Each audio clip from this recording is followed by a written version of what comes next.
Hi everyone, welcome back to our channel. आज का हमारा टॉपिक है ब्लड एंड इट्स कंपोनेंट, जो कि बहुत ही इंफॉर्मेटिव लेक्चर है हमारा।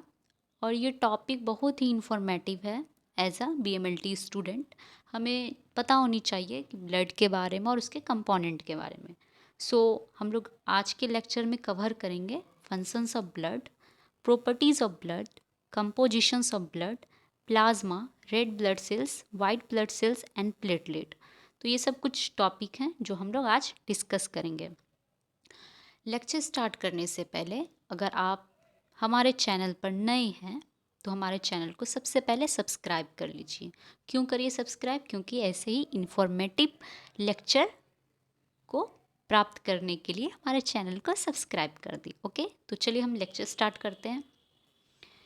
सबसे पहले हम लोग जानेंगे कि ब्लड होता क्या, ब्लड का क्या डिफिनीशन होता है। तो चलिए हम लोग देखते हैं।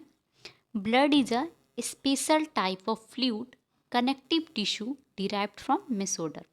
तो ब्लड क्या है? ब्लड हमारे बॉडी का फ्लूइड है, ठीक है। कनेक्टिव टिश्यू है जो कि डिराइव्ड होता है कहाँ से? मेसोडर्म से। अब हम पढ़ेंगे हेमेटोलॉजी के बारे में। ये क्यों पढ़ रहे हैं अभी आपको पता चल जाएगा। हेमेटोलॉजी को हम कैसे डिफाइन करेंगे? The branch of science concerned with the study of blood, blood forming tissues and disorder associated with them is called haematology. हम लोग ने ब्लड का डिफिनीशन देखा जो कि होता है हमारे बॉडी का स्पेशल टाइप ऑफ फ्लूइड है। ब्लड कनेक्टिव टिश्यू है जो कि डिराइव्ड होता है मेसोडर्म से। उसके बाद हम हेमेटोलॉजी का डिफिनीशन इसलिए जान रहे हैं क्योंकि ये ब्लड से रिलेटेड है। हेमेटोलॉजी में ही ब्लड कि जितने भी ब्लड से रिलेटेड टेस्ट होते हैं या ब्लड फॉर्मिंग टिश्यूज़ के बारे में हम जानते हैं या इसका डिसऑर्डर होता है, सब कुछ कहाँ हम लोग डिस्कस करते हैं? हेमेटोलॉजी में। तो हेमेटोलॉजी को हम कैसे डिफाइन करेंगे? हेमेटोलॉजी ब्रांच ऑफ साइंस है जिसमें हम पढ़ते हैं ब्लड के बारे में, ब्लड फॉर्मिंग टिश्यूज़ के बारे में पढ़ते हैं। उसके बाद हम जो ब्लड रिलेटेड जो भी डिसऑर्डर है ये सब हम कहाँ देखते हैं? हेमेटोलॉजी लैब में देखते हैं। ओके, क्लियर है? तो चलिए अब हम पढ़ेंगे फंक्शंस ऑफ ब्लड। ब्लड का क्या फंक्शन होता है हमारे बॉडी में? तो ब्लड क्या करता है? ब्लड ट्रांसपोर्ट करता है रेस्पिरेटरी गैसेस। रेस्पिरेटरी गैसेस क्या है? Oxygen and carbon dioxide. तो ब्लड क्या करता है? हमारे बॉडी में रेस्पिरेटरी गैसेस को ट्रांसपोर्ट करता है, ठीक है। सेकेंड क्या है? Transport of nutrients. हमारे बॉडी में जितने भी न्यूट्रिएंट्स हैं वो किसके थ्रू जाते हैं? वो ब्लड के थ्रू जाते हैं। थर्ड है transport of hormones and enzyme. तो हमारे बॉडी में जितने भी हार्मोन्स हैं, इंजाइम हैं, ये कौन ट्रांसपोर्ट करता है? ये ब्लड ट्रांसपोर्ट करता है। फोर्थ क्या है? Maintain body temperature. हमारे बॉडी के टेम्परेचर को ब्लड मेंटेन करता है। फिफ्थ है मेंटेन पीएच। क्या करता है? पीएच को मेंटेन करता है। तो ये सब कुछ थे हमारे फंक्शंस थे ब्लड के। अब हम बात करेंगे प्रॉपर्टीज़ ऑफ ब्लड के बारे में। तो ब्लड किस कलर का होता है? ये रेड कलर का होता है, आपने देखा होगा, ठीक है। तो ब्लड का कलर रेड क्यों होता है? Due to presence of haemoglobin. Haemoglobin होने के कारण हमारे बॉडी में जो ब्लड होता है उसका कलर रेड दिखता है हमें, ठीक है। ब्लड का मास कितना होता है? 8% बॉडी मास होता है, ठीक है। बॉडी के 8% मास होता है। पीएच क्या होता है ब्लड का? स्लाइटली अल्कलाइन पीएच होता है जो कि है 7.35 टू 7.45 पीएच का होता है। ब्लड का पीएच कैसा होता है? Slightly alkaline pH. ब्लड का टेस्ट कैसा होता है? सॉल्टी टेस्ट होता है। अब हम बात करेंगे वॉल्यूम कितना होता है ब्लड का। तो 5 से 6 लीटर वॉल्यूम होता है हमारे बॉडी में ब्लड का। Viscosity 3 to 4 times more than viscous than water. तो विस्कोसिटी कितना होता है? 3 से 4 टाइम ज़्यादा होता है एज़ कम्पेयर टू वाटर, ठीक है। तो चलिए अब हम बात करेंगे कंपोजिशंस ऑफ ब्लड। तो ब्लड है वो किसके किसके कंपोजिशन से बना हुआ है? तो ब्लड प्लाज्मा और सेलुलर एलिमेंट्स के कंपोजिशन से बना हुआ होता है। दो टाइप के कंपोनेंट से बना होता है, प्लाज्मा और सेलुलर एलिमेंट्स। प्लाज्मा हमारे बॉडी में कितना परसेंट प्रेजेंट होता है ब्लड में?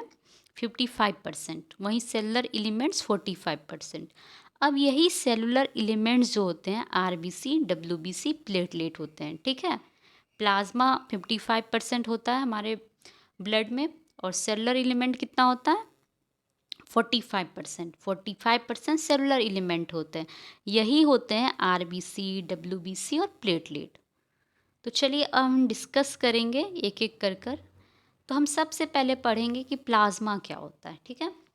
Plasma is a clear slightly yellow coloured liquid containing a large number of organic and inorganic substance that dissolve in liquid।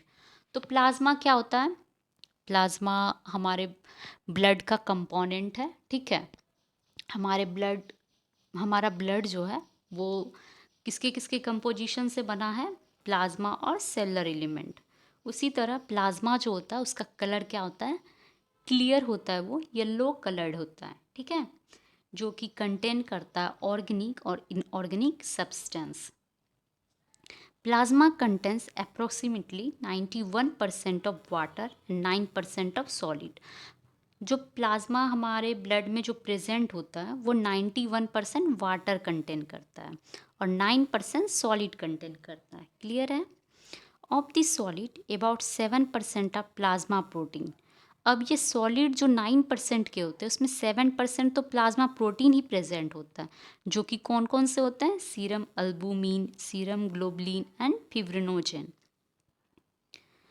अब हम बात करेंगे other organic substance present are glucose, amino acid, fatty acid, phospholipid, cholesterol, hormones, enzyme, antibodies etcetera.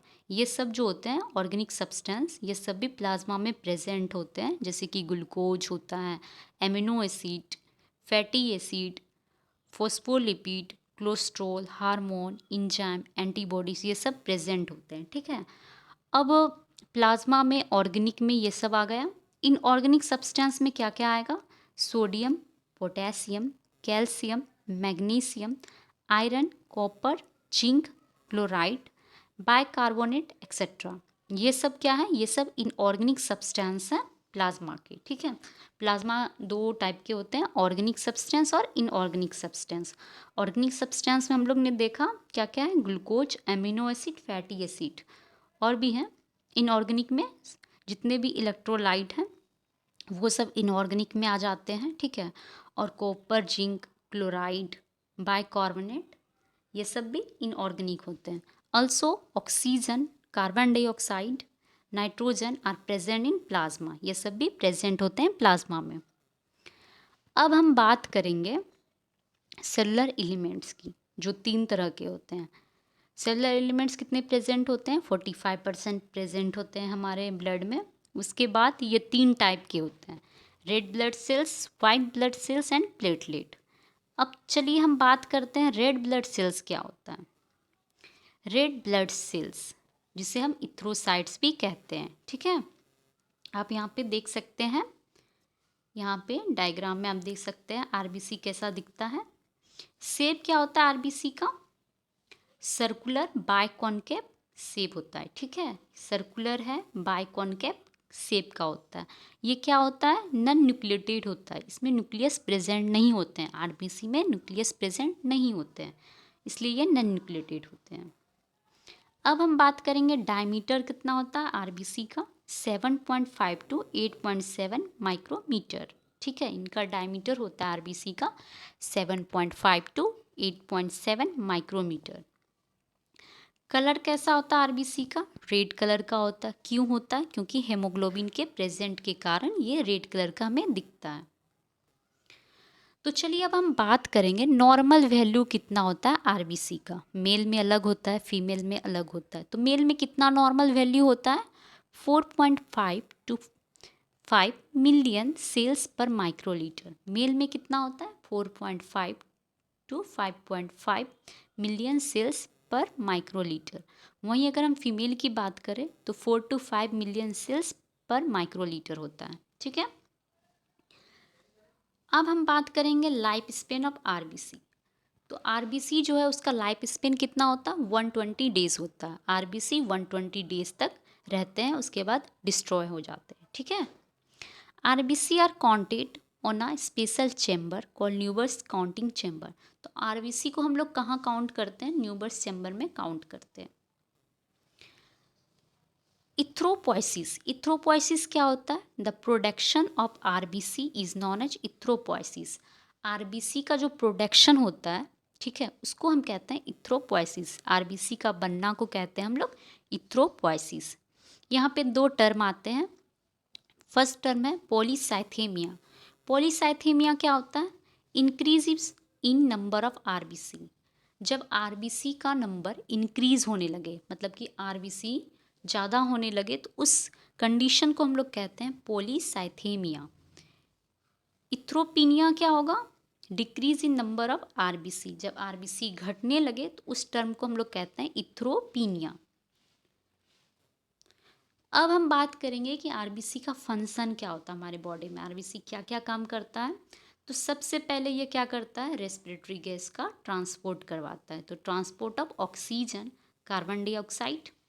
Blood group determination के लिए हम RBC के ही through blood group determination करते हैं। बफरिंग एक्शन, ये क्या करता है? वर्क करता है एज ए बफरिंग एक्शन। चलिए अब हम बात करेंगे वाइट ब्लड सेल्स के बारे में, जिसे हम ल्यूकोसाइट्स भी कहते हैं। White blood cells are called leukocyte because they are colourless. तो वाइट ब्लड सेल्स को हम ल्यूकोसाइट कहते हैं क्योंकि ये कलरलेस होते हैं। White blood cells are nucleated cells, इसमें न्यूक्लियस प्रेजेंट होता है। वहीं आरबीसी नॉन न्यूक्लिएटेड सेल्स था, ठीक है। लाइफ स्पेन ऑफ डब्ल्यूबीसी कितना होता है? 10 to 15 डेज। लाइफ स्पेन कितना होता है डब्ल्यूबीसी का? 10 से 15 दिन। और आरबीसी का कितना था? 100 से 120 दिन था, ठीक है। अब हम बात करेंगे external structure of WBC. External structure क्या है डब्ल्यूबीसी का? इन डब्ल्यूबीसी न्यूक्लियस आर प्रेजेंट। ये हम लोग को पता है, आरबीसी में न्यूक्लियस एब्सेंट होता है लेकिन डब्ल्यूबीसी में न्यूक्लियस प्रेजेंट होता है। शेप कैसा होता है डब्ल्यूबीसी का? राउंड होता है।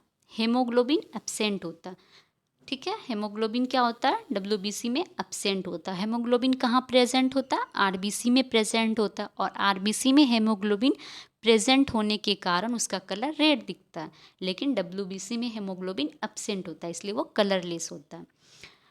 डब्ल्यूबीसी काउंट कितना होता है? नॉर्मल काउंट कितना होता है डब्ल्यूबीसी का? 4000 से 11000 वाइट ब्लड सेल्स पर माइक्रोलीटर होता है। 4000 से 11000 वाइट ब्लड सेल्स पर माइक्रोलीटर होता है, ठीक है। अब हम बात करेंगे ल्यूकोपोइसिस क्या होता है। Leukopoiesis, the formation of white blood cells is known as leukopoiesis. Leukopoiesis कैसे हम डिफाइन करेंगे? डब्ल्यूबीसी का जो फॉर्मेशन होता है उसे हम कहते हैं leukopoiesis. Variation in number of WBC, ठीक है। अब हम बात करेंगे डब्ल्यूबीसी के नंबर में वेरिएशन होता है, किस किस कंडीशन होगा? इंक्रीज डब्ल्यूबीसी काउंट, अगर इंक्रीज्ड होगा डब्ल्यूबीसी काउंट, अगर इंक्रीज्ड होगा, बढ़ेगा, ठीक है, तो उस कंडीशन को हम लोग कहेंगे ल्यूकोसाइटोसिस। ल्यूकोसाइटोसिस कब कहेंगे? जब डब्ल्यूबीसी काउंट बढ़े, उस कंडीशन को हम लोग कहेंगे ल्यूकोसाइटोसिस। ये कब कब बढ़ेगा डब्ल्यूबीसी? दो कंडीशन में बढ़ेगा, फिजियोलॉजिकल कंडीशन और pathological condition. Physiological condition infants में हो जाएंगे, प्रेगनेंसी आफ्टर एक्सरसाइज, बच्चे में डब्ल्यूबीसी बढ़ता है, प्रेगनेंसी के कंडीशन में डब्ल्यूबीसी बढ़ता है, और जब हम एक्सरसाइज करते हैं उसके बाद हमारे बॉडी में डब्ल्यूबीसी बढ़ जाता है। पैथोलॉजिकल कंडीशन क्या क्या होगा? इन्फेक्शन के टाइम में डब्ल्यूबीसी का काउंट बढ़ जाएगा, एलर्जी में, ट्यूबरक्लोसिस, कॉमन कोल्ड। तो ये सब कुछ कंडीशंस हैं पैथोलॉजिकल कंडीशन, जब हमारा डब्ल्यूबीसी इंक्रीज्ड हो जाएगा। अब हम बात करेंगे डिक्रीज्ड डब्ल्यूबीसी काउंट, उस कंडीशन को कहते हैं हम ल्यूकोपीनिया। ल्यूकोपीनिया किसे कहते हैं? जब हमारा डब्ल्यूबीसी काउंट डिक्रीज्ड हो जाए।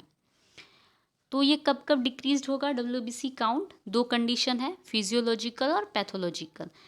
फिजियोलॉजिकल में होगा slight decrease occurs during sleep, ठीक है, स्लाइट डिक्रीज हो जाएगा कब? जब हम स्लीप ले रहे हैं तब, उस समय। पैथोलॉजिकल कंडीशन होगा typhoid fever, liver cirrhosis, spleen disorder. तो ये सब कुछ पैथोलॉजिकल कंडीशंस हैं जब हमारा डब्ल्यूबीसी घट जाएगा। अब हम बात करेंगे टाइप्स ऑफ डब्ल्यूबीसी। कितने टाइप के होते हैं WBC? On the basis of morphology the WBC are broadly classified into two categories. तो डब्ल्यूबीसी दो कैटेगरीज एज अ मॉर्फोलॉजी के बेसिस पे दो कैटेगरी में क्लासीफाई हुआ है, जो है ग्रेनोसाइट्स एंड एग्रेनोसाइट्स। ग्रेनोसाइट्स को हम लोग पोलीमॉर्फोन्यूक्लियर भी कहते हैं। ग्रेनोसाइट्स में कौन कौन से डब्ल्यूबीसी आ जाएंगे? न्यूट्रोफिल, स्नोफिल एंड बेसोफिल, ये तीनों ग्रेनोसाइट्स में आ जाएंगे। ठीक है, ग्रेनोसाइट्स में ये तीनों आ जाएंगे। वहीं ए ग्रेनोसाइट्स में मोनोसाइट एंड लिम्फोसाइट आ जाएंगे। तो चलिए हम बात करेंगे अब ग्रेनोसाइट्स जो हैं डब्ल्यूबीसी क्या क्या है? Neutrophil, eosinophil and basophil. Agranular WBC क्या है? Monocyte and lymphocyte. Differential leukocytes count, ठीक है, डिफरेंशियल ल्यूकोसाइट काउंट क्या होता है? 100 WBC are counted and the percentage of each type of cell is determined. Differential leukocyte count में क्या करते हैं हम? जितने 100 डब्ल्यूबीसी का काउंट करते हैं और उसके परसेंटेज के अकॉर्डिंग हम सेल्स को डिटरमाइंड करते हैं। तो सबसे ज़्यादा कौन सा वाइट ब्लड सेल्स हमारे प्रेजेंट होगा? न्यूट्रोफिल, जो कि है इसका परसेंटेज 50 to 70% ये प्रेजेंट होता है, ज़्यादा न्यूट्रोफिल ही मिलता है। ठीक है, उसके बाद लिम्फोसाइट जो कि है 20 to 40%। उसके बाद है मोनोसाइट 2 to 8%। उसके बाद स्नोफिल 1 to 4%। और सबसे लास्ट है बेसोफिल जो कि है 0 to 1%। बेसोफिल सबसे कम पाया जाता है। ठीक है, अब हम बात करेंगे न्यूट्रोफिल के बारे में। न्यूट्रोफिल क्या है? न्यूट्रोफिल है ग्रेनोसाइट्स। ठीक है, ग्रेनोसाइट्स न्यूट्रोफिल, स्नोफिल, बेसोफिल है। अब ग्रेनोसाइट्स में मोनोसाइट और लिम्फोसाइट है। तो चलिए हम न्यूट्रोफिल के बारे में बात करते हैं। आप यहाँ पे डायग्राम में देख सकते हैं न्यूट्रोफिल कैसा दिख रहा है। They have a diameter of 10 to 12 micrometre and multi nucleus 2 to 5 lobes. Neutrophil का डायमीटर कितना होता है? 10 to 12 माइक्रोलीटर होता है। ठीक है, और ये मल्टी लोब्ड न्यूक्लियस होता है जिसमें कि 2 to 5 लोब्स प्रेजेंट होता है। They are produced in bone marrow. ये कहाँ प्रोड्यूस्ड होते हैं? ये बोन मेरो में प्रोड्यूस्ड होते हैं। दे stand with neutral die haematoxylin. ये किस डाई से स्टेन किया जाता है? इसे हेमेटोजाइलिन से स्टेन किया जाता है। न्यूट्रोफिल कितना डायमीटर होता है? 10 से 12, और ये 2 से 5 लोग प्रेजेंट होते हैं न्यूट्रोफिल में। अब न्यूट्रोफिल का फंक्शन क्या है? First cell of immune system that respond against bacteria and viral infection. Neutrophil क्या है? हमारा फर्स्ट सेल है इम्यून सिस्टम का। ठीक है, वाइट ब्लड सेल्स क्या करता है? हमारे इम्यून सिस्टम को प्रोटेक्ट करता है कोई भी एंटीजन से। तो उसी तरह न्यूट्रोफिल क्या करता है? ये फर्स्ट सेल होता है वाइट ब्लड सेल्स का, ये फर्स्ट सेल है इम्यून सिस्टम का, जो भी बैक्टीरिया या वायरल इन्फेक्शन आता है हमारे बॉडी में उससे ये प्रोटेक्ट करवाता है। Engulf and destroy bacteria and other pathogen. ये क्या कर लेता है? ये सबसे पहले देखता है कौन सा एंटीजन हमारे बॉडी में आ रहा है, कौन सा बैक्टीरिया, कौन सा वायरल इन्फेक्शन हमारे बॉडी में आ रहा है, ये पहले डिटेक्ट करता है। उसके बाद क्या करता है? उसके बाद उस बैक्टीरिया को इंगल्फ कर लेता है और डिस्ट्रॉय कर देता है। जो भी पैथोजन बैक्टीरिया आ रहा है उसे इंगल्फ करके डिस्ट्रॉय कर देता है। Terms used for high and low neutrophil. अगर न्यूट्रोफिल हाई हो जाएगा तो उसको क्या कहेंगे, और लो हो जाएगा तो उसको क्या कहेंगे? तो चलिए हम देखते हैं। Neutrophilia, if neutrophil are higher than normal more than 70%, the condition will call neutrophilia. Neutrophilia कब कहेंगे? जब न्यूट्रोफिल का जो परसेंटेज है, ठीक है, वो 70% से ज़्यादा हो जाए, मतलब कि नॉर्मल रेंज से ज़्यादा हो जाए। नॉर्मल रेंज कितना था? 50 to 70% ये प्रेजेंट होता है। बट अगर इससे भी ज़्यादा हो जाए तो उस कंडीशन को हम लोग कहेंगे न्यूट्रोफिलिया। न्यूट्रोपीनिया कब कहेंगे? If neutrophil are lower than the normal range less than 55% and condition will call neutropenia. Neutropenia कब कहलाएगा? जब नॉर्मल रेंज से कम हो जाए, मतलब कि हमारा जो नॉर्मल रेंज है उसके अकॉर्डिंग न्यूट्रोफिल कम हो जाए तो उस कंडीशन को हम लोग कहेंगे न्यूट्रोपीनिया। तो चलिए अब नेक्स्ट जो है वो है स्नोफिल्स के बारे में हम लोग बात करेंगे। आप यहाँ पे डायग्राम में देख सकते हैं स्नोफिल कैसा दिख रहा है। They form about 1 to 4% of total WBC। ये कितने परसेंटेज में पाया जाता है? 1 to 4%। They are slightly larger than neutrophil with diameter of 10 to 14 micrometre. ये जो स्नोफिल है न्यूट्रोफिल से थोड़ा बड़ा दिखता है। ठीक है, न्यूट्रोफिल का क्या था डायमीटर, इसका था 10 से 12, लेकिन स्नोफिल का डायमीटर क्या है, इसका है 10 से 14। ठीक है, इसलिए ये थोड़ा सा उससे बड़ा दिखता है। द न्यूक्लियस इज बायलोब्ड और स्पेक्टिकल शेप। न्यूक्लियस जो है ये बायलोब्ड होता है, आप यहाँ पे देख सकते हैं बायलोब्ड है और स्पेक्टिकल शेप के है। ठीक है, शेप की तरह है। प्रोड्यूस्ड इन बोन मेरो, कहाँ प्रोड्यूस्ड होगा? बोन मेरो में ही प्रोड्यूस्ड होगा। Functions of eosinophil have a role in allergic inflammation. जब भी हमारे बॉडी में एलर्जिक इन्फ्लामेशन होगा तो उस कंडीशन में कौन सा हमारा सेल्स काम करेगा? स्नोफिल्स काम करेगा। Terms used for high and low स्नोफिल। ठीक है, हाई और लो स्नोफिल के लिए कौन सा टर्म यूज होता है? Eosinophilia. High number of eosinophil more than normal about 3% is called eosinophilia. अगर स्नोफिलिया किस कंडीशन में हम कहेंगे?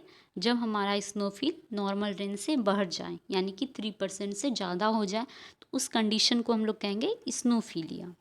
स्नोपीनिया कब कहेंगे? Low number of eosinophil lesser than the normal is called eosinopenia. Eosinopenia कब कहलाएगा? जब नॉर्मल रेंज से कम हो जाए स्नोफिल, उस कंडीशन को हम लोग कहेंगे स्नोपीनिया। अब हम बात करेंगे बेसोफिल के बारे में।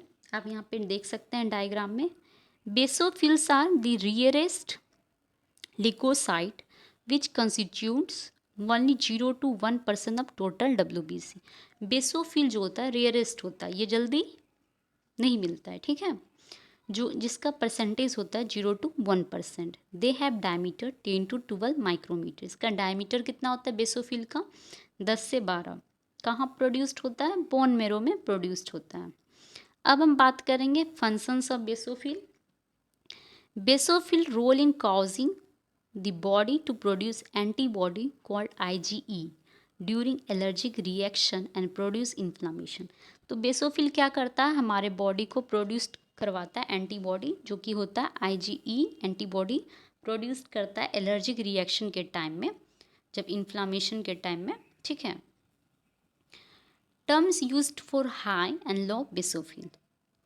बेसोफिलिया कब कहेंगे? जब बेसोफिल काउंट मोर देन 1% से ज़्यादा हो जाए। और बेसोपीनिया कब कहेंगे? जब बेसोफिल काउंट लेस देन 0.5% से कम हो जाए, तो उस कंडीशन को हम लोग बेसोपीनिया कहेंगे। अब हम बात करेंगे एग्रुनोसाइट्स के बारे में। एग्रुनो वाइट ब्लड सेल्स के बारे में बात करेंगे, जो कि है मोनोसाइट एंड लिम्फोसाइट। ठीक है, तो चलिए मोनोसाइट्स के बारे में बात करते हैं। आप यहाँ पे डायग्राम में देख सकते हैं कैसा दिख रहा है monocyte. They constitutes about 2 to 8% of total white blood sales. ये कितने कंपोजिशन में कितने परसेंटेज में प्रेजेंट होते हैं? 2 to 8% में। लार्जेस्ट लिकोसाइट होते हैं ये। डायमीटर होता है मोनोसाइट का 12 to 20 माइक्रोमीटर। ठीक है, सबसे लार्जेस्ट यही होता है। प्रोड्यूस्ड इन बोन मेरो। मोनोसाइट किडनी शेप्ड के होता है, आप यहाँ पे देख सकते हैं। फंक्शन क्या होता है मोनोसाइट का? Help in the development of cell mediated immunity. Cell mediated immunity में ये हेल्प करते हैं डेवलपमेंट होने के लिए। They help in wound healing and tissue remodelling. Wound healing और टिश्यू रिमॉडलिंग में हेल्प करते हैं मोनोसाइट। नेक्स्ट जो है हमारा सेल्स वो है lymphocytes. Smallest of WBC, large round nucleus. आप यहाँ पे देख सकते हैं डायग्राम में, स्मॉलेस्ट वाइट ब्लड सेल्स हैं, लार्ज राउंड न्यूक्लियस होता है। They constituents 20 to 40% of total white blood cells in adult. कितना पाया जाता है? 20 to 40%। ठीक है, अब हम बात करेंगे structurally they are 2 type. Lymphocyte जो होता है ये दो टाइप के होते हैं, लार्ज लिम्फोसाइट और स्मॉल लिम्फोसाइट। फंक्शन क्या होता है लिम्फोसाइट का? प्रोड्यूस करता है एंटीबॉडी। ठीक है, अब हम बात करेंगे प्लेटलेट के बारे में। Platelet are also called as thrombocyte. Platelet को हम लोग थ्रोम्बोसाइट्स भी कहते हैं। प्लेटलेट कहाँ प्रोड्यूस्ड होता है? बोन मेरो में। Platelet are small spherical nucleated mass of protoplasm. Platelet कैसा होता है? स्मॉल होता है, स्पेरिकल होता है, न्यूक्लिएटेड मास ऑफ प्रोटोप्लाज्म। आप यहाँ पे डायग्राम में प्लेटलेट देख सकते हैं। साइज कितना होता है प्लेटलेट का? 2 से 4 माइक्रोमीटर। नॉर्मल काउंट कितना होता है? 1.5 लाख से 4 लाख होता है नॉर्मल काउंट। ठीक है, लाइफ स्पेन 5 to 9 डेज। अब हम बात करेंगे फंक्शन क्या होता है प्लेटलेट का।